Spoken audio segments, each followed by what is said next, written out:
Assalamualaikum warahmatullahi wabarakatuh. My name is Aina Safrana Syahinda binti Masharin, and my partner is Nur Aina Rafika binti Rahmat. So we will present about French gardens. So the first one is about introduction. The introduction to French garden is a garden space whose structure and design are based on geometry, order and symmetry emerge as an expression of classicism in garden art and reflects the pursuit of formal perfection and absolute control over nature. It is designed to impress both from ground level and from an elevated perspective, such as that seen from a balcony or the terrace of a palace, creating true spectacles for the senses and the eye. Unlike other gardening styles, a French garden is designed from the main building, such as a palace or mansion, extending outwards and organizing the space around access and visual perspective that extend into the horizon. Each element has its specific place and function, forming a perfectly harmonized whole. Next, the utility era. During the Middle Ages, gardens were primarily functional, enclosed spaces within monasteries and castles designed to provide medicinal herbs and essential foods. Italian influence. The style originated from the Italian Renaissance, brought to France by artists and nobility, including Catherine de Medici, who admired the terraced ornamental gardens of Italy. The Golden Age. André Le perfected the Jardin à la Française during the 17th century, using rigid geometry and massive perspective to symbolize the Sun King's absolute authority over nature. The Romantic shift. In the 18th century, the influence of the Enlightenment led to the Jardin à l'Anglaise, which replaced straight lines with winding paths and artificial ruins to mimic an idealized natural landscape. The Modern Era. Today's French gardens blend these historical traditions with ecological sustainability, often allowing plants to grow more freely to support local biodiversity. So next one is about timeline. The first era is medieval era, between 9th to 15th century. The style is about hortus conclusus, which is enclosed garden. It walled monastery gardens for cues on utility and spiritual circulation. The second one, we have the Renaissance, which is 16th century. The style is early mannerism, influence from Italy introduced symmetry and decorative fountains to royal estates. The third one is about the Grand Siècle. It is 17th century. The style is Jardin à la Française, French formal garden. André Le perfected the rigid geometric formal garden to symbolize absolute royal power. So the third one is the Enlightenment and Romanticism in 18th century. The style is about Jardin Anglo-Chinois landscape garden. A shift toward romantic windy landscape replaced straight lines with artificial nature. The last one is about modern and contemporary in 19th century until now. The style is public parks and eco-landscape. Design evolved into biodiverse public parks that prioritize urban recreation and sustainability. Next is design influence. First one is Parterre de Broderie. Intricate planting beds resembling embroidery, often filled with low-clipped boxwood hedge, flowers or colored sands. Gravel path, a classic staple that provides structure, drainage and a rustic aesthetic. Water features. Reflecting pools, basins or fountains are used to bring light into the garden and mirror the architecture. Topiary, bushes, particularly boxwood or yews, are pruned into precise geometric shapes such as sphere, cones to introduce structure, especially in winter. Climbing vines and trellises. Wisteria, ivy or climbing roses can be trained on walls or pergolas to create a romantic, lush and vertical look. Statuary and antique decor. Stone benches, birth baths, terracotta planters or anduze urns serve as focal points. So we have uses of French garden. The first one is about a symbol of power and mastery. The garden is used to demonstrate human control over nature through perfect symmetry, geometric shapes, and straight lines. They only show that they have the discipline and will to bend the natural world to their will. The second one is an extension of architecture. The garden is used as an outdoor theatre for the home. It provides a grand setting for social gatherings and is designed to be viewed from the windows of the citadel, ensuring that the beauty of the estate extends far beyond the house walls. Now we're into types of French garden. First one is Jardin à la Française, which the French formal garden, known as the King of Garden, popularized in the 17th century. It's based on the idea of imposing order over nature through geometry and perspective. Everything is perfectly mirrored across a central axis. Massive grand canals, fountains, and reflecting pools. For example, the Garden of Versailles. Second is Jardin à l'Anglaise, the French landscape garden. France fell in love with the English style, which rebelled against the rigid lines of the formal garden. No straight lines, path meander through landscape, designed to evoke emotion and provide a space for quiet contemplation. Decorative structures like fake Roman ruins, grottos, or Chinese pagodas. Example, Petit Trianon at Versailles.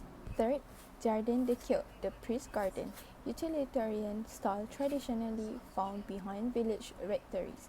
Practical mixed-use garden that is both beautiful and functional, usually divided by two paths that form a cross. Uses local plants and rustic materials like wood or simple stone. Example, small village gardens across rural France. Lastly, potager floral, the decorative vegetable garden. Potager is designed to be a centerpiece. Vegetables are chosen for their color and texture, often utilize trellises, fruit walls, and neat borders. Example, the Château de Villandry.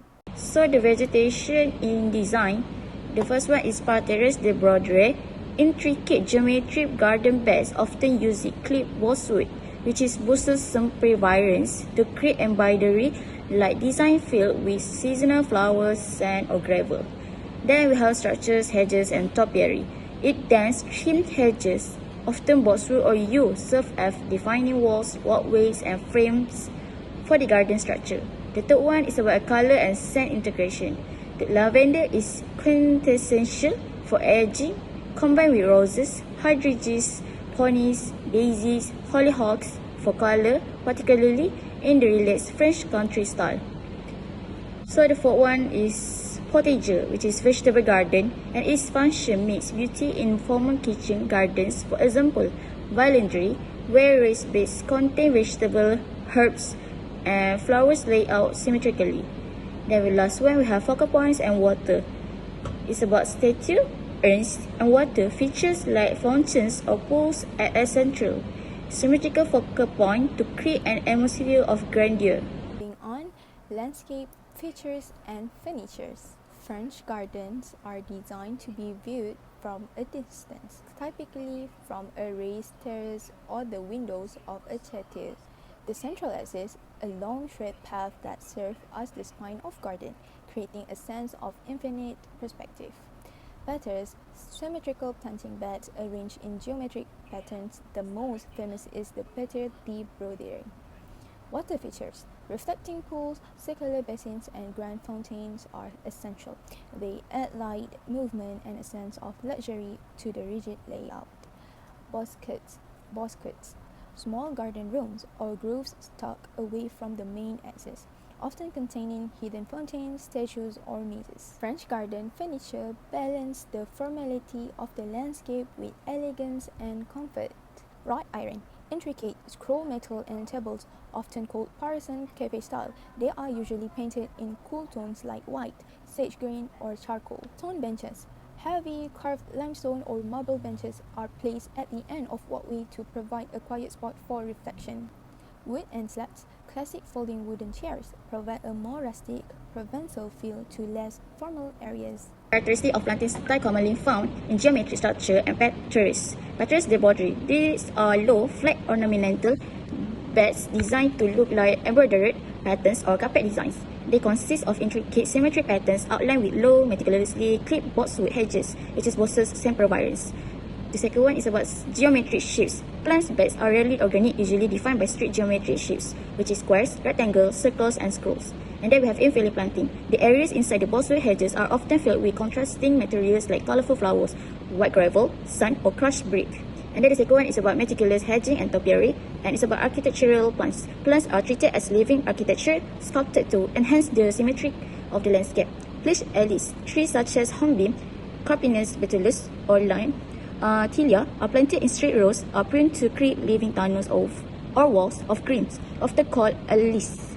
Topiary, shrubs, especially yew or bosswood, are pruned into precise geometric shapes such as cones, spheres, and pyramids to add 3D structures and focal points. So here are advantages of French garden. The first one is visual order and harmony. The strong reliance on symmetry, geometry, and access creates a sense of calm and visual order from potential chaos. Second is enhanced space perspective. Techniques such as narrowing path, descending terrains, and decreasing element sizes are used to make gardens appear much larger than their actual dimensions. Third is year-round structure. By relying heavily on evergreens, topiary, and structural hardscaping, the garden maintains its beauty, structures, and shape even in winter. Fourth is integration with architecture. These gardens are designed to be outdoor rooms that serve as a seamless extension of the home, boosting the overall aesthetic and value of the property. Lastly is reduced plant variety complexity. Because the focus is on architectural structure rather than diverse species, it can be easier to maintain a clean, high-end look without needing to manage complex perennial beds. Advantages. The first one, we have spatial constraints. It's limited urban land. Garden often occupies small fragmented plots, restricted design flexibility. Post-site conditions, many are located on marginal or polluted land, which reduces soil fertility and complicates planting design. Temporary tenure. Land use agreements are often short-term, making it difficult to plan durable landscape interventions. The second one is about ecological challenges, which is soil contamination, common in urban areas, requiring remediation before safe cultivation. Biodiversity imbalance. Gardens may favor certain species when neglecting ecological diversity. So the last one is water management. Lack of irrigation infrastructure can lead to uneven plant growth and stress on vegetation.